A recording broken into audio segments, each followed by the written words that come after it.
Robot सिर्फ पुर्जे जोड़ने या सफाई करने के लिए नहीं रह गए। अब ये शोरूम्स में गाड़ियां बेच रहे हैं, वर्कशॉप्स में मैकेनिक बन चुके हैं और इंसानों की तरह चाल ढाल भी अपना चुके हैं। चीनी कंपनी चेरी ने मोर9 नामी एक ऐसा ह्यूमनाइड रोबोट मुतारिफ करवा दिया है जो अब मलेशिया के एक कार शोरूम में बतौर सेल्स कंसल्टेंट काम कर रहा है। मोर9 ना सिर्फ मुख्तलिफ जुबानों में गुफ्तगू करता है बल्कि ग्राहकों को शोरूम का विजिट भी कराता है, सवालात के जवाबात देता है और मसरूफ औकात में दूसरे रोबोट्स के साथ मिलकर काम करता है।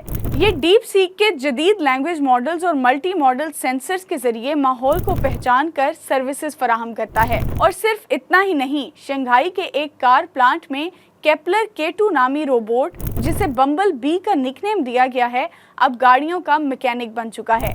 ये रोबोट पार्ट्स की जांच पड़ताल, assembly, machinery operation, heavy loading और प्रोडक्शन के दौरान मुमकिन खराबियों की पेशगोई भी करता है। केपलर रोबोट्स क्लाउड टूल्स के जरिए न सिर्फ मसाइल को पहले से पकड़ते हैं बल्कि डिजाइन की खामियों को दुरुस्त करने और मयार बेहतर बनाने में भी मददगार हैं। आज के ये robots education, security, logistics, research और आउटडोर वर्क तक हर मैदान में काम कर रहे हैं। एक वक्त था जब रोबोट सिर्फ तस्वुर थे, अब ये हकीकत बन चुके हैं और शायद कल ये आपके कुलीग हों।